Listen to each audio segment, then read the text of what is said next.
Shalom Bapak Ibu yang terkasih, saudara-saudari, kita bersama-sama berjumpa lagi di dalam ibadah rumah tangga. Kita tetap masih melaksanakan ibadah di rumah kita masing-masing.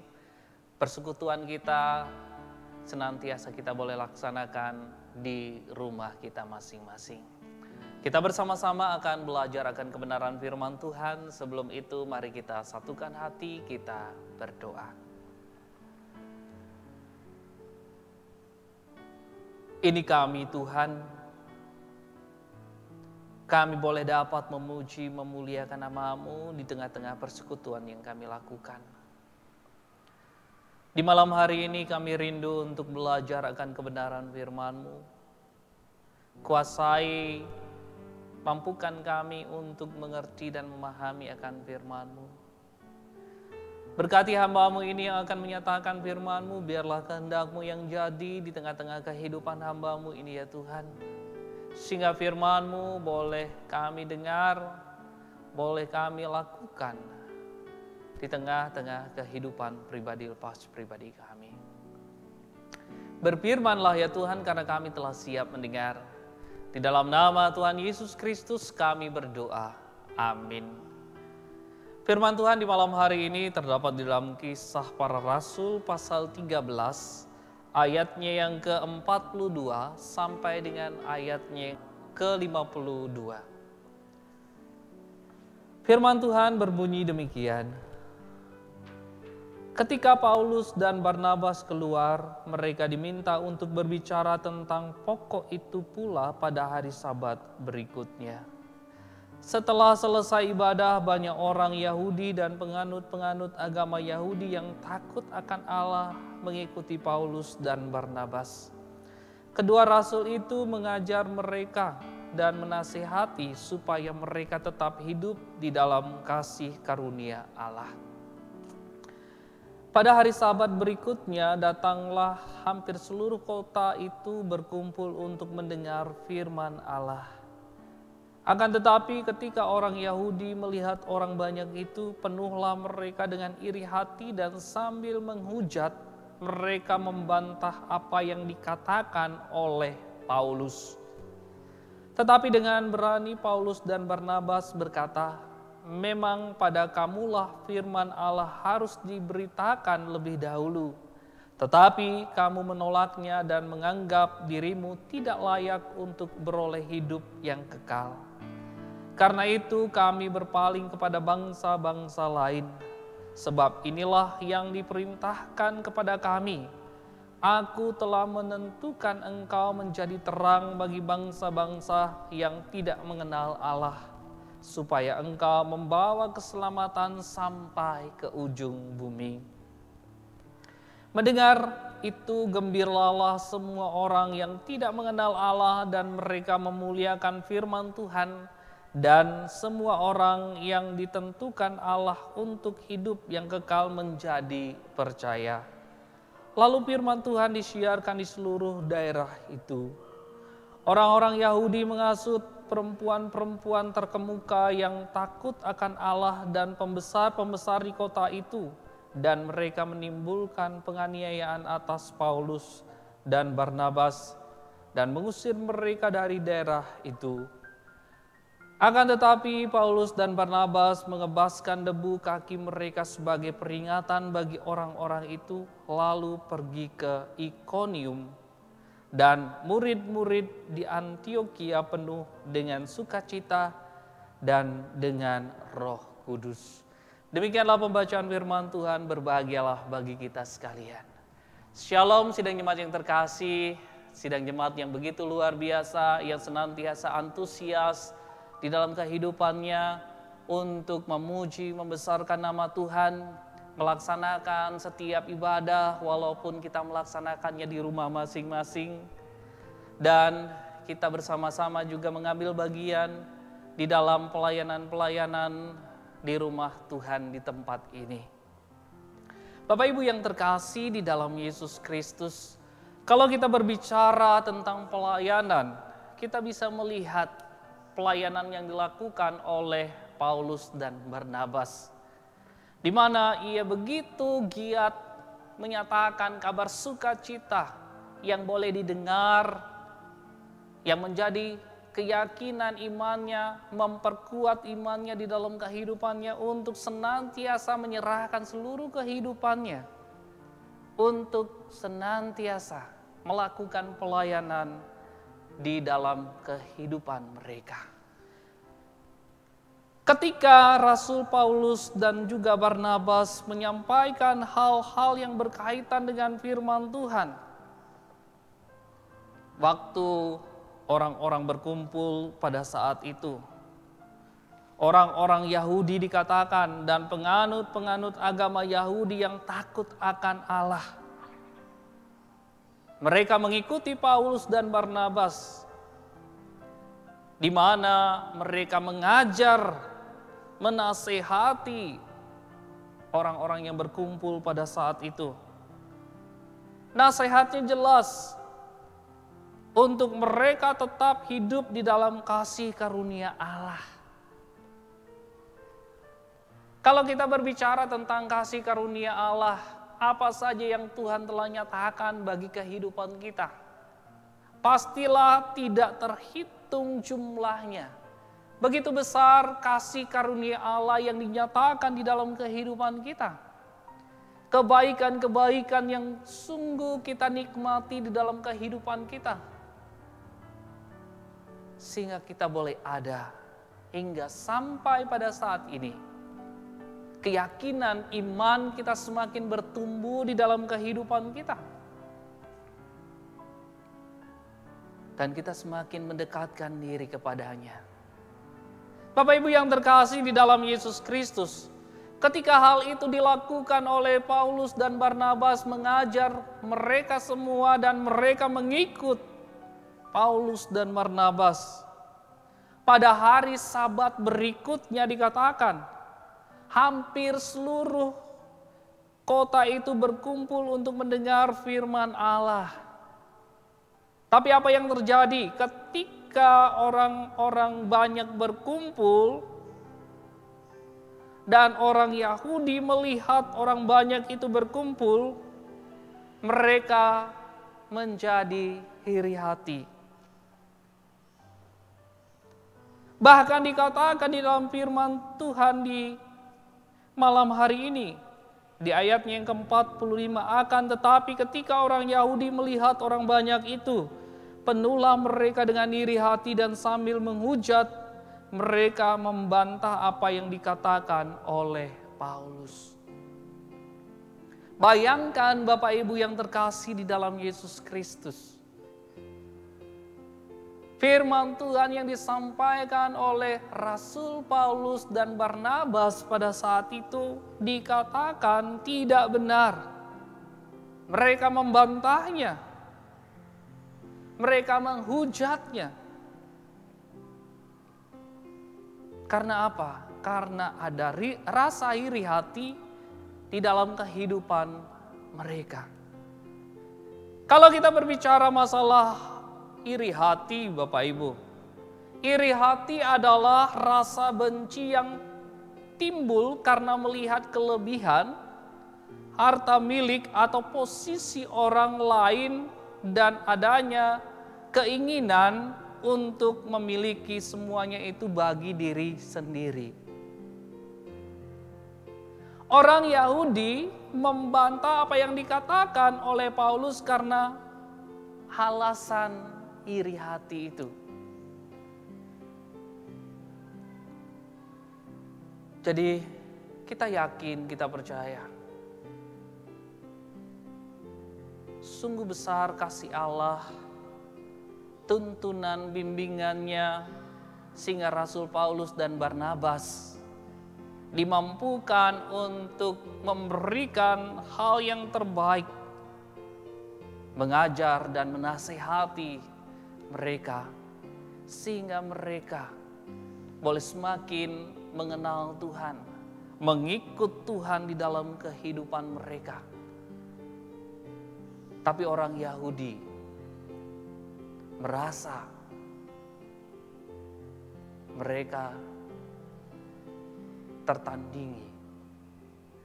Mereka tidak suka timbul rasa iri hati di dalam kehidupan mereka. Sehingga mereka melakukan hal itu. Di dalam kehidupan kita, Bapak Ibu yang terkasih, adakah rasa iri hati yang muncul di tengah-tengah kehidupan kita? Kalau kita merenungkan kata iri hati ini, mungkin pernah kita mengalami, mungkin pernah kita melakukan itu di dalam kehidupan kita.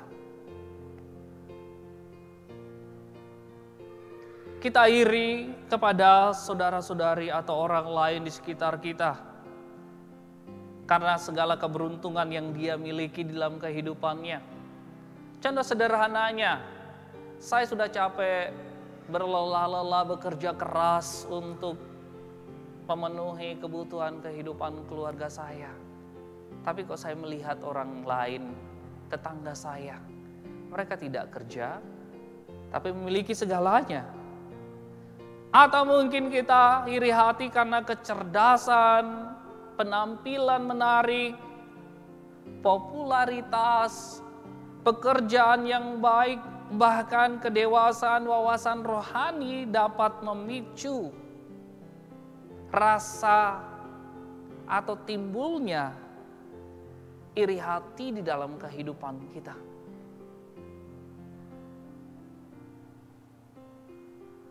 Saya yakin, saya percaya,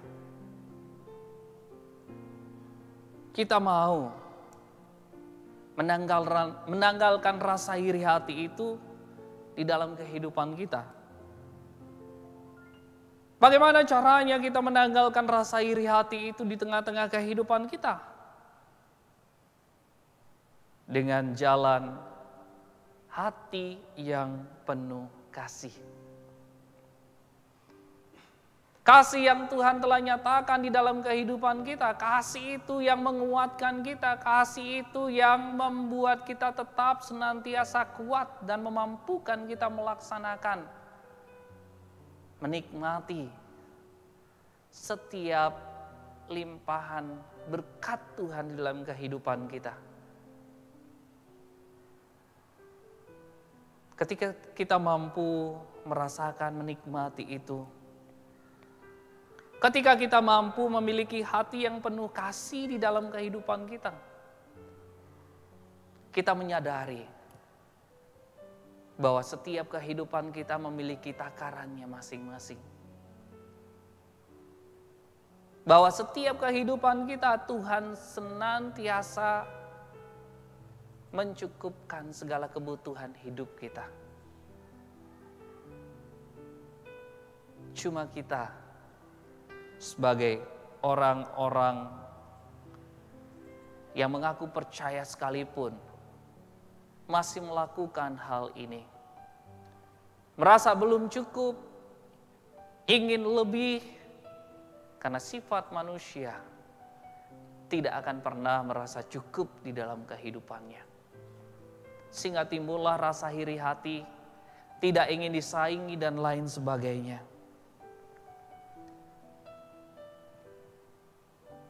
Mendengar hal itu, Rasul Paulus dan juga Barnabas mengatakan kepada orang-orang Yahudi pada saat itu. Dia berkata demikian. Di ayat yang ke-46, tetapi dengan berani Paulus dan Barnabas berkata, memang kepada kamulah firman Allah harus diberitakan lebih dahulu. Tetapi kamu menolaknya dan menganggap dirimu tidak layak untuk beroleh hidup yang kekal.